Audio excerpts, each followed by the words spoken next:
আসসালামু আলাইকুম। হৃদিতা গল্পের 5 নাম্বার পার্ট। তানবীর বলল, ঢাকা শহরে চলতে গেলে টাকার প্রয়োজন, কিন্তু তুই যদি কোনো কিছু না করিস তাহলে থাকা খাওয়া কোনোটাই হবে না। তাই বলছিলাম যে কোনো একটা চাকরির ব্যবস্থা কর, নয়তো আমার সঙ্গে পার্ট টাইম জব করতে পারিস। সেটাতে তোর খাওয়া দাওয়া শুরু করে বাড়ি ভাড়া, পড়াশোনার খরচ সব ভালোই চলবে।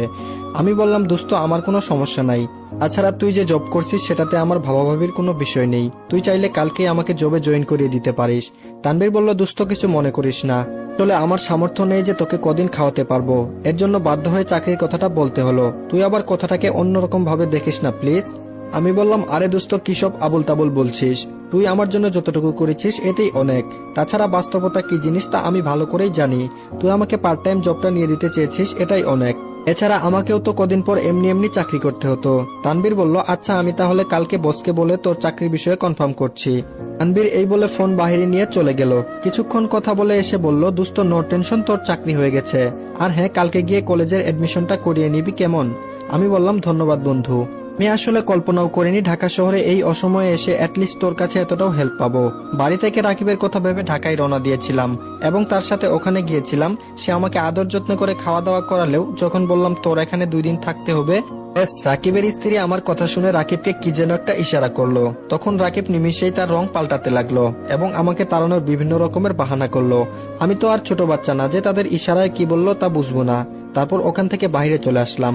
রাস্তায় ফুটপাতে 2 দিন নির্ঘুমে কাটাইতে হয়েছে। কারো কাছে যাওয়ার মতো কোনো রাস্তা ছিল না। একা একজনকে কেউ বাসা ভাড়া দিতে চায়নি। তারপর তোকে দেখে এক বুক আশা নিয়ে সবটাই যখন তোকে বললাম, এটা শুনে তুই ঠিকই আমার পাশে দাঁড়ালি। ঢাকা শহরে উপকার করলে একমাত্র তুই করেছিস। তোর এই উপকারের কথা আমি জীবনেও ভুলবো না দোস্ত। এইটুকু বলেই থেমে গেলাম। তানভীর বলল, আরে সবাই কি বন্ধুর বিপদে পাশে থাকতে পারে? পারে না। তারা শুধু সুসময়ের বন্ধু। আজ তোর সময় ভালো, সব বন্ধুই তোর পিছনে ঝুঁকে পড়বে। যখন কোনো বিপদের সম্মুখীন হবি তখন বুঝতে পারবি কে তোর আসল বন্ধু।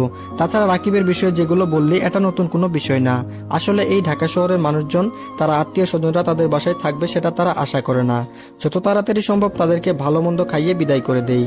বেলা তাই হয়েছে। আচ্ছা যাই হোক, এখন রাত প্রায় 10টা বাজতে 10 মিনিট বাকি, খাবার খেয়ে ঘুমিয়ে পড়। আমি বললাম, ওকে দোস্ত। তারপর রাতের খাবারের পর্ব শেষ করে ঘুমাতে গেলাম। চোখটা বন্ধ করলেও ঘুমের কোনো ভ্রুক্ষেপ নেই। বারবার শুধু কাকা কাকিমা আর তানিশা, তাদের কথা খুব মনে পড়ছে। ছোট থেকে তাদের ওখানে মানুষ হয়েছি, কখনো বুঝতেই দেয়নি আমি এতিম। যখন তানিশা বলল আমি তাদের রক্তের কেউ না, কথাটা শুনে আমি নিমিষেই সবকিছু কেমন যেন উল্টাপাল্টা হয়ে গেল আমার। তানিশার কথাটা কি আদৌ সত্যি বলেছে নাকি মিথ্যা? মিথ্যা হতে যাবে কেন? কাকাই তো আর মিথ্যা বলবে না। তাছাড়া এতদিন ভেবে আসছিলাম তারা আমার আপন কাকা কাকিমা, কিন্তু ভাগ্যের কি নির্মম পরিহাস, সবটাই যেন স্বপ্নের মতো বদলে গেল। ভালো থেকো তোমরা। তোমাদের আমি আমার মা বাবার মতোই ভালোবাসি। আর হয়তো তোমাদের ওখানে যাব না। এসব ভেবে যে কখন ঘুমিয়ে পড়েছি তা নিজেও জানি না। সকালে ঘুম ভাঙলো তানভীরের ডাকে। তানভীর বলল, দোস্ত উঠ, রেডি হয়ে নে। বস ফোন করেছিল, আজকেই তোকে নিয়ে যেতে বলেছে। আমি বললাম, ওকে, রেডি হচ্ছি। তারপর তানবীরের সঙ্গে চলে গেলাম নতুন চাকরিতে। লক্ষ্য করলাম অনেক বড় একটা রেস্টুরেন্ট। এখানে সাধারণত বড় লোকেরাই আসে। রেস্টুরেন্ট দেখেই বোঝা যাচ্ছে এখানে বড় লোকদের কারবার। তানবীর একটা ভদ্রলোকের সঙ্গে চাকরির ব্যাপারে কথা বলল। ওই লোকটাও আমাকে চাকরি দিতে অমত পোষণ করলো না। চাকরিটা হয়ে গেল। শেষে স্যালারি নির্ধারণ করলো 15,000 টাকা। এ দিয়ে মাশাল্লাহ আমার ভালোই চলবে, কোনো অসুবিধা হবে না। তানবীরকে আরেকবার ধন্যবাদ দিয়ে বললাম, দোস্ত চল হাজি বিরিয়ানি খাবো। তানবীর বলল, আমার কাছে টাকা নাই, আরেকদিন খাওয়া মনে। আমি বললাম, আরে ধুর, আমি তোকে খাওয়াবো। হাজার হোক চাকরি নিয়ে দিলি, ট্রিট তো তোর একটা প্রাপ্যই আছে, চল। রাতে বাহিরে খাবার খেয়ে বাসার উদ্দেশ্যে রওনা দিলাম। হেঁটে আসতে লক্ষ্য করলাম তালা ঝুলানো। এটা দেখে অবাক হয়ে তানবীরকে জিজ্ঞেস করলাম, তো গেটে তালাবদ্ধ থাকলে কি করে রুমে যাব? রাত তো 10টা বাজে নাই, এর মধ্যে তারা গেটে তালা লাগিয়ে ঝুলিয়ে দিল।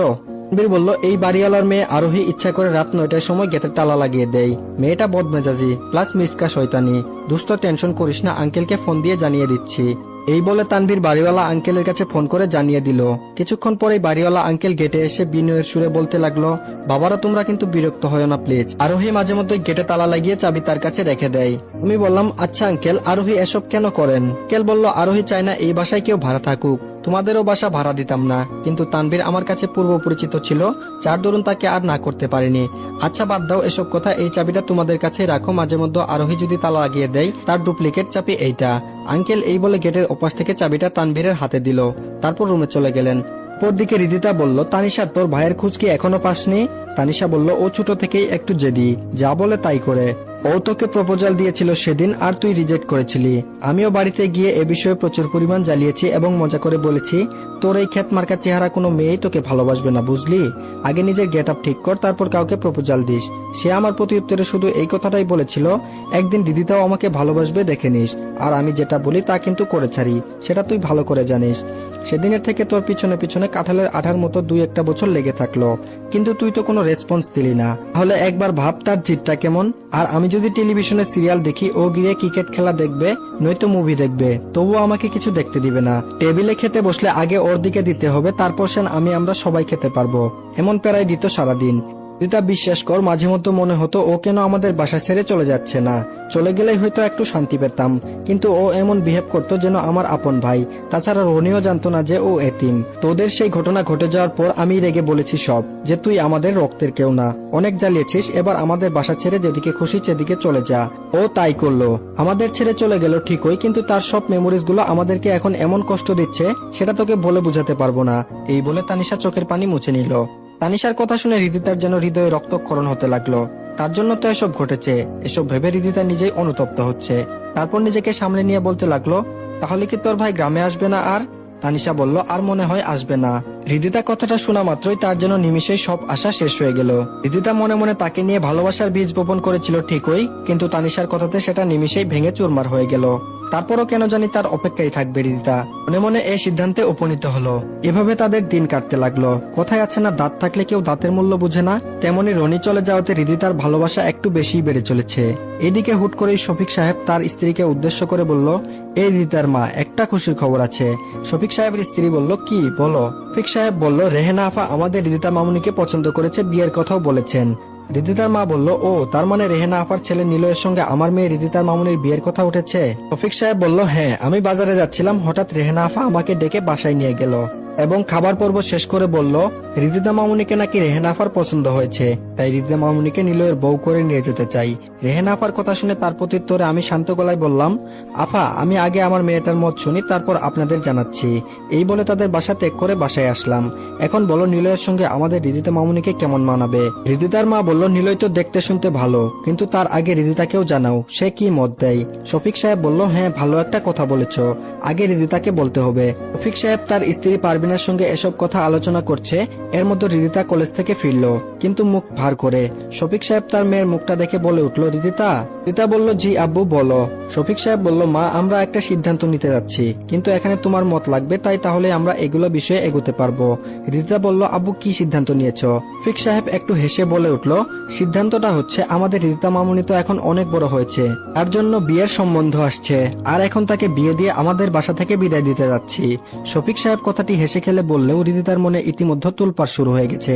এমনিতেই কলেজে তানিশার কথা শুনে রিদিতার মন খারাপ হয়ে আছে, এর মধ্যে আবার তার বাবা এসব বলছে।